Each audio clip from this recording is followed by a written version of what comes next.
My favorite part about this Oregon offense should be a big factor again on Friday.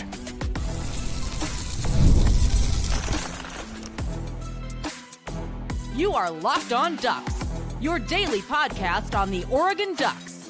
Part of the Locked On Podcast Network, your team every day. Yes, it is that time once again for Locked On Ducks. I'm your host, Spencer McLaughlin. Thank you all so much for making this your first listen or your first view of the day. It is part of the Locked On Podcast Network, your team every day, the number one sports podcast network out there. Thank you all so much for making us just that. I've got individual standouts because this is, of course, your number one source to stay up to date with the Ducks, and that's something that we can only do here on the show after each game. The guys that flew under the radar a bit, that need some recognition, thoughts on Will Stein, Tuesday trivia back, all on today's show, which is brought to you by our friends at FanDuel. Right now, new customers can bet just $5, and if your bet wins, you'll get $300 in bonus bets to use across the app. Download the FanDuel app today. I am saving my thoughts on Ducks versus them for tomorrow's show because I need to go back and watch that cinematic masterpiece of 21 minutes, probably 4 more times tomorrow. If I can squeeze it in, maybe I'll make it 5 because it's awesome. But that's not something you watch once and then come and talk about on the show. But something I have seen 6 times this year is the sort of rushing output that has to just make you smile. Coming into this year, Oregon's rushing attack was something I talked about pretty heavily in the offseason, that I wanted to see it improve because last year they weren't explosive in the run game. This year, the progress on that front has been substantial. Last year, in what was Dan Lanning's 3rd season, they ran for their fewest yards per game than they had in any year. It had gone down each of the 2 subsequent years, and now it has spiked back up. Oregon is running for just under 240 yards a game, and they have hit the 200-yard mark on the ground 6 times this season.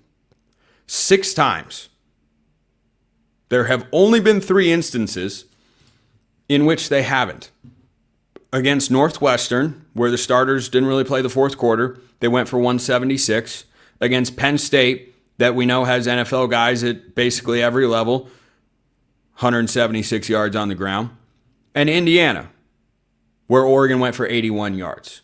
Outside of the Hoosiers game, Oregon has not been held to under 175 yards on the ground. And in every single game this year, Oregon has had at least 1 carry of 24 yards or more. Why don't we just round that up and say 25 or more? But explosive plays are 15 yards or more on a run, 20 or more yards on a pass. And Oregon creating explosives in the run game this year has been a really great thing to see. And over the last 3 games, Oregon has run for 415 yards, 203 yards, and 261 yards on Saturday against Iowa. And the reason I bring this up to start today's show is, number one, it's a trend that makes me feel really good about Oregon's offense, number one. And number two, it looks like once again there is rain in the forecast. And you know what? At some level, it's irritating because it is kind of ugly and sloppy and messy, and it's not beautiful football or anything like that. But remember that talking point question that got raised about whether Oregon was going to be able to match the physicality of the Big Ten, or are they all just flash and set? Yeah, I think Oregon's answered those questions pretty solidly over the last 2 years. And not everybody has. I don't think they were ridiculous questions to raise because the Big Ten has long been a conference that has prided itself on its physicality, toughness, and that kind of Midwestern ruggedness. Well, I think we've got our answer with the Ducks. They ran for 200 more yards just 4 times all of last year. For them to have taken this step forward and for a couple of true freshman running backs to be a big reason why is a testament to the coaching staff and the job that they have done, top to bottom. Whether you're talking about Rashad Samples, Alik Terry, Will Stein, Dan Lang, all of them. They have done a great job. Everything's a team effort in there. But Alik Terry in particular has done a marvelous job with this offensive line. Cannot say enough good things about the performance that group had against Iowa, where Dante Moore was sacked 0 times, and Oregon averaged over 7 yards a carry in a game where you knew you were going to be running the ball a heck of a lot because it was really hard to throw. Well, could be the case again on Friday night against Minnesota. And you know what? It gives me a pretty solid level of confidence that Oregon has done this 2 games in a row. Against Wisconsin, it was even worse, but against Iowa, it was certainly hard to throw the ball. And if they have to go against a Minnesota team on Friday, and Oregon's a big favorite in this game, Minnesota, Iowa beat them really badly in a rivalry game. I'll dive more into Minnesota as the week goes on. I've always respected Minnesota. They're not a program that's going to get to the top of the Big Ten, but they sit pretty squarely. Like at 18-team conference, I've always separated into 3 tiers. Oregon's obviously in tier 1 with Ohio State and Indiana and Penn State when they're right and Michigan when they're right. And in tier 2, Minnesota's always in tier 2. Maybe in the middle of it, not the top of it, but Minnesota's been solid for quite a while. Like, I respect the Golden Gophers a little more than the 24.5-point spread that you've got for Friday night. And if the rain winds up becoming a big factor, yeah, I'd expect it to be closer than that. But I'd also feel good with Oregon at home in those conditions playing a solid team, because Wisconsin's not that good and Oregon took care of them, and Iowa is good on the road. So the way that has evolved and gotten back to a little more of what we saw in the first 2 years with Dan Lanning at the helm, you think of some of Bucky Irving's big plays, or when they rotated 3 or 4 backs in the 2022 season, like they just had more explosive runs, and the running back depth I think has been a big part of that, keeping guys fresh. And then the offensive line has just played really, really well. So if that does wind up being the way it is, yeah, I'm, more in Dylan Gabriel's camp of why do we subject ourselves to that if it's not as enjoyable? I'm with you there. But that's football, and that's the way the game is played. Dan Lanning doesn't seem to mind. He's going to put on a cotton shirt, let it get soaked through, and just be in there battling with his guys. Seems to work out pretty well. So, leads me to this question that came in from Rick. Mailbagger, I'd love to hear your thoughts on next year's O-line. Starting 3 transfers this year is not sustainable in my opinion. Curious if this is a one-off. Do World and Hawkeye have more eligibility? I don't believe they do. They're both listed as redshirt seniors. World needs to get stronger at anchor, but what's behind these guys? Your thoughts?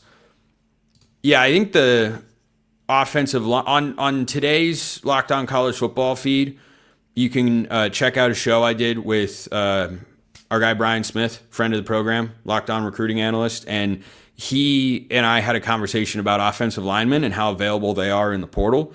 The job that Oregon did getting those guys in the portal, Alex Hawkeyes and Isaiah World and Emmanuel Prenon, who continues to be Oregon's best offensive lineman, by the way, followed by Poncho, and then it's a little bit more of a debate. It's a huge feather in Malik Terry's cap. There are not a lot of offensive lines that have that many transfers. And again, 50%. You think about the number of offensive linemen that have played for the Ducks consistently this year. It's, 6 to 7 as it usually is, kind of 8, but really it's 6 to 7. And a handful of those guys, 3 of them that start at times are transfers. And sometimes they shuffle things around. But certainly Janoris Wilson, going to be one of your starting tackles. You'd love to get Poncho back. Davey Uli could be back. And then from there is a good host of guys that have been waiting their turn for the last couple of years and building their bodies up and developing, and that'll be a serious test for Oregon going into next season, because the job that they did on Saturday, to lose a starting offensive lineman and then play like that, Janoris Wilson, I'm going to talk about him later on the show. Spoiler alert, he's one of my individual standouts. So, yeah, just like a quick glance, Rick, I don't know if Oregon go find 3 linemen in the portal that have the level of success we've seen from Isaiah World, Emmanuel Prenon, and Alex Hawkeyes. But could they find 1, maybe 2? Yeah, I think that is entirely possible. But if you look at the other transfer offensive linemen Oregon's brought in over the years, there was Junior Angulau, and there was an injury thing there. Nishad Strother was good. I was a Nishad Strother fan. But they brought in Matthew Bedford from Indiana. He got dinged up. That can happen to anybody, really. So overall, big picture, this offensive line right now is playing extremely well. Next year, yeah, it probably will be a legitimate question. And when the portal window opens in January, I will talk about the offensive line plenty here on the show. So let me know your thoughts in the YouTube comments below. Hit me up on Twitter, all that good stuff. Individual standouts, not always what you think. First, this episode brought to you by Game Time. College football is here, and we all are excited about that every week. The tailgates, the rivalries, the energy in the stands, there's nothing like it. But let's be real. Actually getting tickets can feel like more of a battle than the game itself. Endless queues, hidden fees, prices jumping at checkout. That's why you want to use Game Time, like I have several times. The app that gives the advantage back to fans. It's the easiest way to score last-minute tickets at the best prices with no surprise fees. What you see is what you pay. I have used Game Time within the last several months on multiple occasions. Why? Because the process is great. I get a great deal. I bought my ticket to go see Oregon play in the Players Era Tournament for basketball in Las Vegas against Auburn, November 24th. I'll be there. If you're going to go, let me know. We can meet up. Would be a fun time. But Game Time's the way that you want to go. Take the guesswork out of buying college football or anything, really. Just tickets in general with Game Time. Download the Game Time app, create an account, use the code LOCKEDONCollege for $20 off your first purchase. Terms apply. Again, that's promo code LOCKEDONCOLLEGE for $20 off. Swipe, tap, ticket, go. Download Game Time today. All right, we've got our second segment, Sip Down. It's time to go to individual standouts. And I've never done this before. I have not done individual standouts starting with the three guys that I'm about to name. Because I'm not starting with players in this one. I want to shout out Joe Lorig, Alik Terry, and Tony Tuioti. Yesterday on the show, talked about in my film rewatch how the defensive lines play really stood out in this game. Who's their position coach? Tony Tuioti. Gotta give him his love there. Alik Terry, what a day. What a freaking day for Alik Terry and his group. And then Joe Lorig, the special teams coach. And Oregon special teams, very quietly this year, are becoming a serious strength of this Oregon team. And I'm here for it. You look at the success with fake punts. They have allowed the fewest punt return yards, or among the fewest return yards of anybody in all of college football. Those three assistant coaches nailed their position groups and their preparation on Saturday. Not that others didn't also do well, but those three in particular, especially Lorig. Lorig is a guy that, when he got hired from Penn State, came with a pretty high-level pedigree, and I think Oregon special teams have seen the benefits of that. And I will never, in my life, overlook the offensive line or special teams, man. I hate to say it at some level. Some of you won't. But ask Oregon State what special teams can do to your season. It can get ugly. So let's go to Jerry Mixon next. And maybe this is too obvious of an individual standout, but it was his best game. I don't know if he'll become the most physical linebacker. I almost feel like he could play safety. Like, he's just so fast and athletic. And he tackles the same way that Aaron Flowers does. He's just bigger. Those guys are wrapping up around the knees and ankles, and they rarely miss. And Jerry Mixon, I think, is really starting to settle into the linebacker spot, and he had to step up in this game. You know, the injuries that were discussed the most by myself and many others, understandably, were DeCorian Moore, Kenyon Sadiq, Alex Harkey. Starting tackle, two leading receivers, including your starting tight end, on a day where you needed to run the ball. Well, right up there with important missing players, your number 2 starting linebacker, Devin Jackson. And Mixon stepped up in a big way, had 13 tackles in this one. He was Oregon's leading tackler overall, half a tackle for loss. 9 of his tackles were solo. He was just so solid. And again, I don't think he's the most physical linebacker in the world, but he is fast, and he is looking like he is playing much better football as the season goes on. So, wanted to give him some respect. Tatum Tuioti, man, there are times where Tatum Tuioti is Oregon's best defensive lineman. I don't think that's a very hot take. I don't know if I'd say that all the time because so many guys are good, but I think a general consensus, at least from a statistical and production standpoint, Tatum Tuioti's been better than Mateo this year, which is more about what Tatum has done than what Mateo hasn't done. Because both of those guys, man, they set the edge really well. The combo hit they had on that Iowa touchdown drive on the sweep to the left was awesome. I'm loving watching Tatum Tuioti play more and more as the weeks go on. Another couple guys, Roger Saliapaga and Jamari Johnson, stepped up without Kenyon Sadiq. Was the passing game different? A little. Yeah, I mean, Jamari Johnson's looked healthy. Came over from Louisville in the offseason, had an injury, but he looks really healthy. And man, he's big. He's a big guy. Caught a couple of passes, which in the rain is a really tough thing to do. And then Roger Saliapaga would have had a touchdown if not for Iuli getting beat on that 3rd down and 2 when Oregon kicked their second to last field goal. But the number of times Saliapaga had, I know he had the hold late in the game, and that was really costly. He had far more moments where he was making a play for the Ducks and opening up the run game than moments where he struggled. And that's a big thing when you lose a guy of Kenyon Sadiq's caliber. So definitely want to shout him out. Cooper Perry only had 1 catch in this game. Dante Moore targeted him, I think, just 2 times on the interception. But it's a small thing. On the 2-minute drive where Oregon goes down to win the game, he has a 4-yard catch, and it doesn't seem like much, but every single reception in this game was hard because of the rain. Dante Moore completed 13 passes. And yeah, there were a couple balls that could have been caught. The Jeremiah McLaughlin long strike on the sideline comes to mind. But Cooper Perry caught one pass in this game. Ready for his opportunity, stepped up, and 3rd and 6, or 2nd and 6 rather, became 3rd and 2 instead of 3rd and 6. That sounds like a small thing on that drive. Man, it wasn't. Being in 3rd and 6 in that game, in that environment, is a heck of a lot different. And Perry had his one shot, made it. True freshman, Cooper Perry. Love that. Janoris Wilson is a bulldozer. In pass protection, got some work to do. But man, when you go watch Oregon's run plays and the success they have when they go to the right or even up the middle sometimes, boy, you will see 78 and White on Saturday moving some guys around. I mean, several yards down the field or laterally at times.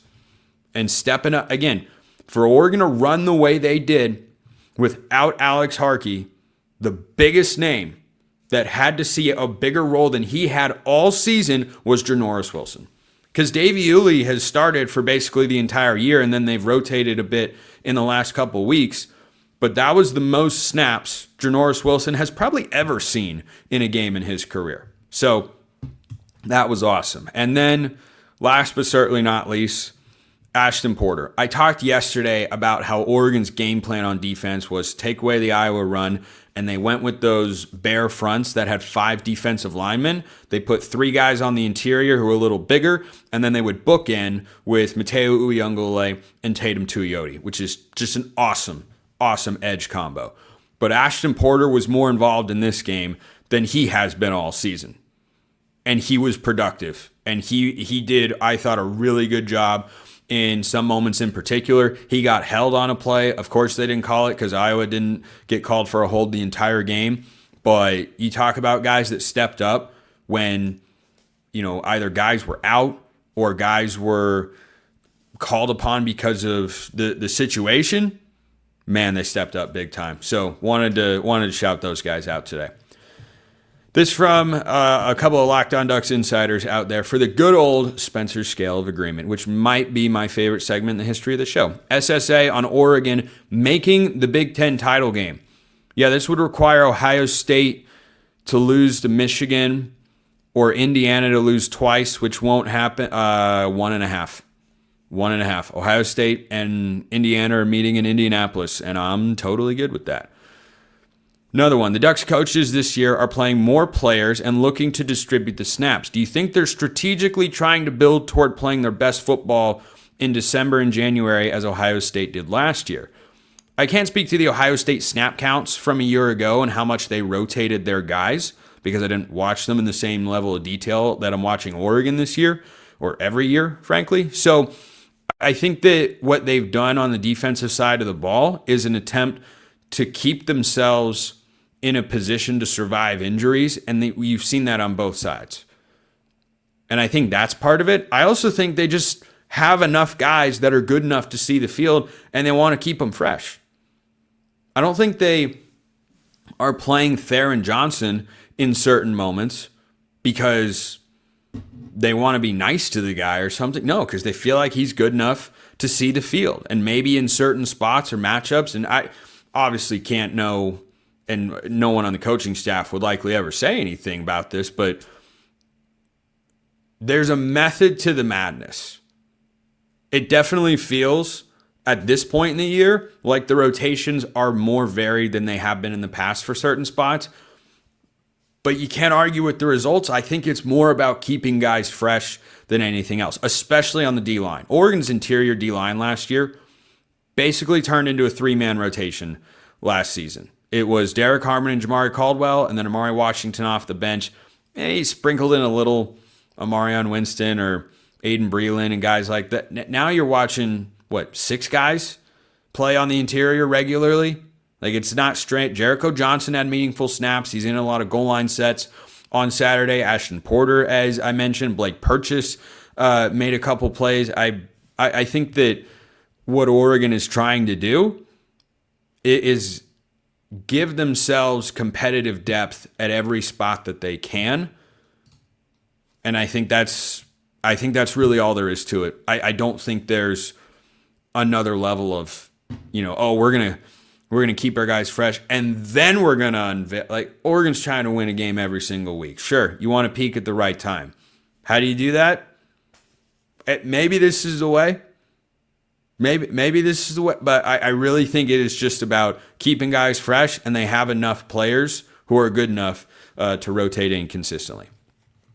Last one here on Iowa, and then we'll get to Will Stein on the final segment. Spencer, this is from Mark. What do you think of the Oregon players running towards the opposing fans after a road win and taunting them? I'm a diehard Duck fan, absolutely love Lanning, and I'm surprised he's letting this fly. I know the guys deserve to celebrate, but that seems a bit classless to me. Hug your teammates and staff, then celebrate in the locker room. I want Oregon to be classy, not disrespectful. Thoughts? It's an idealistic view of the world. Do you think those fans said nothing to them throughout the entire game? I don't know. I have no idea what was said or what the Oregon fans were saying, but when you go into somebody's house and beat them like that, yeah, you probably have a little emotion you want to get out because of what you've been hearing from fans throughout the course of the entire game. So I don't think there's anything that went over the line. They ran down to the end zone. Said, I have no idea exactly what was said. I didn't hear any audio of it. But as a general matter, yeah, I see how it could go over the line. Do I think they crossed it? No. I don't. If you're more old school and you don't want them to do it, I get it. I'm just not in that mindset. Like, if somebody chirps at me, I'm probably going to chirp back. I'm not always inclined to be that way, but if somebody initiates something, yeah, I'm gonna throw it back at them. So I don't have that big of a problem with it. There's a line that you don't want to cross, but do I think Oregon did it there? No. They did it against Penn State. They did it against Iowa. Like, you're hearing it from them the entire game. It is an intensely emotional setting, and until something actually bad or wrong transpires, no, I don't think it's that big of a deal. So, let's talk about Will Stein.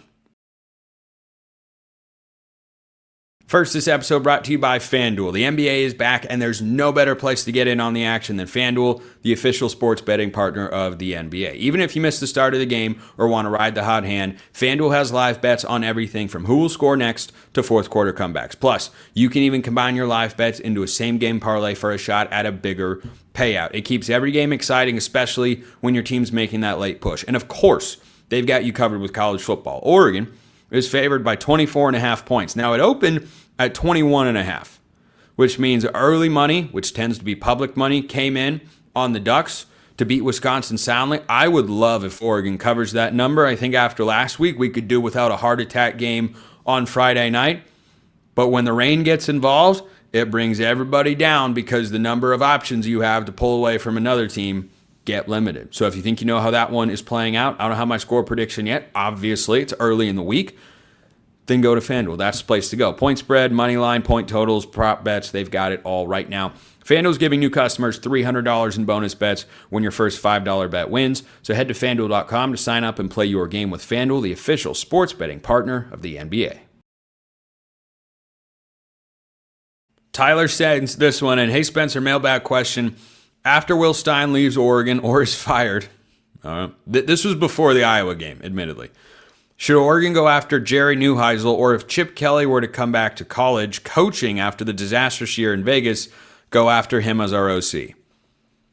Well, is it fair to say we can pump the brakes a little on Jerry Neuheisel, who might just wind up being UCLA's offensive coordinator? First of all, he's a UCLA guy, and the sample size there is very small.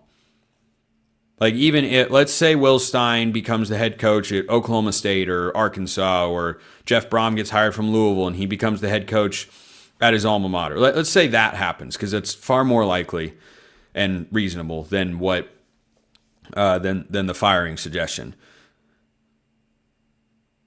I don't look at Jerry Neuheisel as a top target there. One day, perhaps. One day, perhaps I could see it, but I think that's being a little prisoner of the moment. Now, Chip Kelly and Pete Carroll are not having a good time in Vegas, which as a Seahawks fan, I'm just completely shocked. I can't believe that even older versions of Geno Smith, Tyler Lockett, who I absolutely love as a football player, Jamal Adams, I can't believe that those guys aren't working. They should send Jackson Powers Johnson to Seattle. It'd be perfect. Seahawks need him so badly, and JPJ's the man. And he plays for the Raiders. Yeah. Real hardcore everydayers will get that joke. I'd be way more interested in Chip than Jerry Neuheisel, because Chip has a proof of concept from 1 year ago now that he's still good enough to call plays at the college level and take you where you want to go.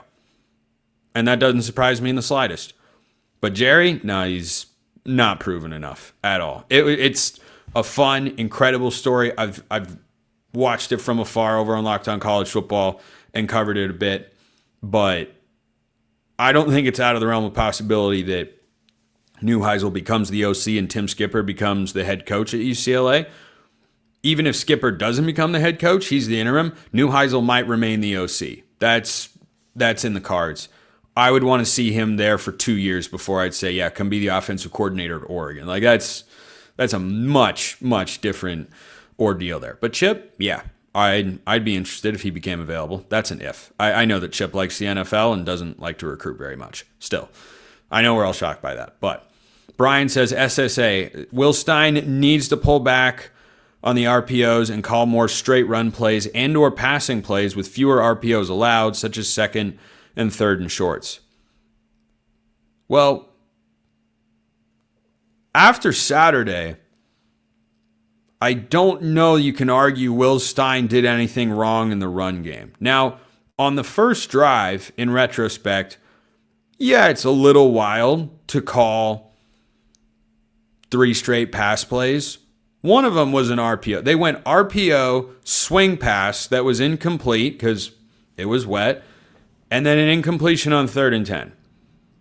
And it reminds me a little bit of the start of the 2023 Pac-12 championship game. I can't believe I remember this. But they also did not run the ball with a straight run on either of their first 2 drives, because in the RPOs, Bo Nix had a tendency to favor wanting to pull the ball out and make a throw or run the ball himself.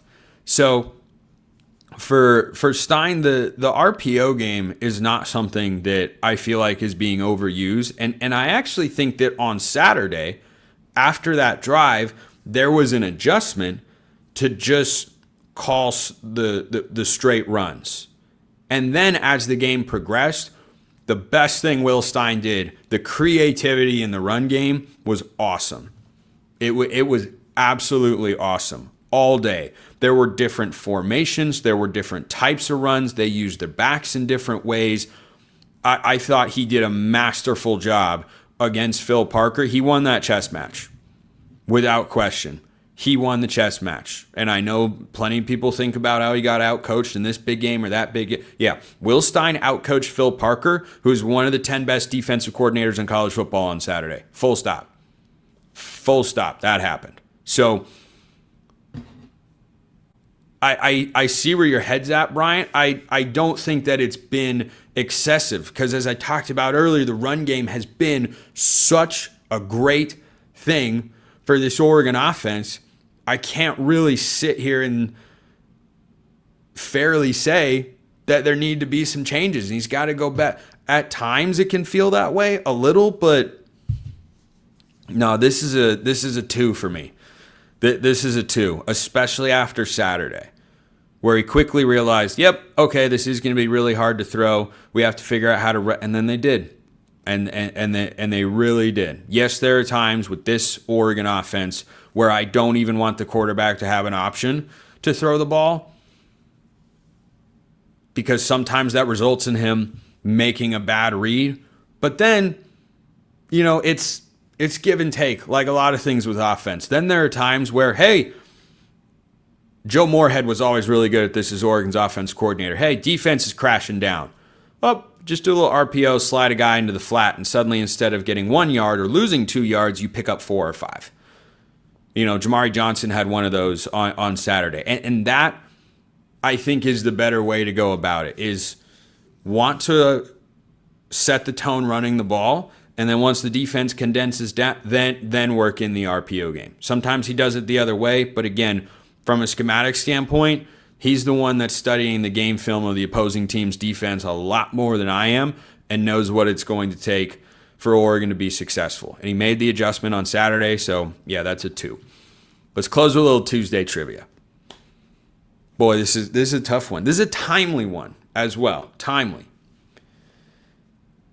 This question is addressed to me, so the your must be to me. In your lifetime, Oregon has played Minnesota in 2 bowl games. And then there are 3 questions here with extra credit. 1, which bowl games? 2, which seasons? 3, who won? 4, extra credit, what were the scores? I don't know if I'll get the scores. Okay, I remember every Oregon bowl game going back to the Holiday Bowl against Oklahoma with Brady Leaf. So there was the Holiday Bowl. There was the Sun Bowl was against South Florida. There was the Holiday Bowl again against Oklahoma State. Rose Bowl, national champ. There was nothing in the 2010s with Minnesota. So this has to be like pre-2007. This might even be pre-2006. Now in 2001, you had the Fiesta Bowl season. So this had to be like a 2002. This is a great trivia question. And I do not, as you can tell, immediately know the answer off the top of my head. The timeline, the question says in your lifetime, addressed to me. So in my lifetime, I was born in 1997. So assuming that you know that person that sent me this question, then you have to be thinking about like 90, 97, 98, 99, 2000, not 2001, 2002, 2003, 2004, or 2005. Because 7 was that Holiday Bowl, I think, against Oklahoma with Brady Leaf. So I'm going to take a stab. It's in 2 bowl games. I'll go 1 in 1998 in the Outback Bowl and 1 in 2003 in the Sun Bowl. Those will be my guesses.